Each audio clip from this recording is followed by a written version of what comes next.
Bon matin les enfants! Aujourd'hui on va parler d'un film allemand tordu fait par quelqu'un de tordu, Nécromantique. Puis je vais vous spoiler le film au complet, mais anyway je veux jamais que vous ayez à regarder ce film-là. Sans rire, je voulais jamais avoir à me farcir ce navet pour une deuxième fois, mais je me suis dit que j'avais un devoir de citoyen à remplir et que j'allais éviter qu'une autre âme puisse subir ce désastre immoral. Vous avez compris? Je fais ça pour vous autres, gang! Donc le film raconte l'histoire d'un esti de perdant qui travaille dans une business de ramassage de cadavres, ça a de l'air. Et son hobby, selon vous? Collectionner des morceaux d'humains, parce que tout le monde sait qu'avoir une collection de timbres, c'est ben trop mainstream. Et vous vous dites sûrement que ce pauvre mec doit vivre dans un fossé avec comme seul ami une dépression majeure. Ben non, il se trouve qu'il a une copine qui est juste aussi fuckée que lui. Alors un jour, il ramasse un cadavre complètement pourri et il se dit « Hey, pourquoi je le ramènerais pas chez nous pour essayer de le fourrer? » Et c'est exactement ce qu'il fait. Mais ça va encore plus loin que ça, parce que le cadavre les fourre aussi. Comment vous allez me dire qu'ils font ça? Avec un putain de porc aux chaises, voyons. Et le pire là-dedans est que tout se passe sur une petite toune vicieusement trop romantique. Et justement, pendant qu'on en parle, les hosties de musique. Vous ne ferez plus jamais le piano de la même manière. Heureusement, il perd sa job parce qu'il est une hostie de couille. Donc, sa blonde est en tabarnak, car maintenant, ils ne pourront plus ramener de Maccabée à violer. Pour se faire pardonner, ben, il décide d'acheter un foutu chat. Comme si quelque chose de vivant allait pouvoir sauver le couple, franchement. Mais hélas, sa blonde l'a déjà laissé et est partie avec le cadavre. Je répète, sa blonde l'a quitté pour le cadavre. Alors, bien évidemment, il tue le chat et je vous dirai même pas ce qu'il fait avec sa dépouille. Il se rend par la suite tout bonnement au cinéma, comme quelqu'un de normal, mais il est tout triste parce que tout le monde dans la salle est mystérieusement fucking excité par une scène de viol. Et lui, ben, il est tout seul. Donc, il décide d'aller se chercher une pute. Et comme vous vous en doutez, il est pas capable de bander parce qu'il est ben trop en vie, mais je vous rassure, il s'occupe de cela ben assez vite. Le lendemain, il se fait pincer les culottes à terre et fouille-moi comment, mais il réussit à couper la tête du gars avec une pelle. Sérieusement, cette scène-là est pas si pire que ça. Bon, là, le film se force à pas vouloir finir et s'enchaîne par la suite une panoplie de scènes où on voit le duo de courir dans les champs comme un putain de taré.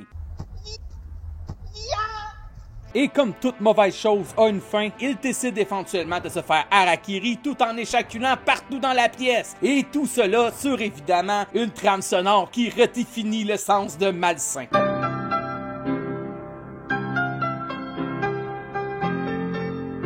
C'est pas une joke, hein, cette scène-là est assez fucked up à regarder, comme tout le film! Pour terminer, j'ai une petite pensée pour les malheureux acteurs qui ont tourné dans ce cauchemar, et je tiens à vous dire que je suis presque persuadé que jouer dans Nécromantique ne fut pas un très bon choix pour votre carrière. Sur ce, à la prochaine, mes amours de capitaine!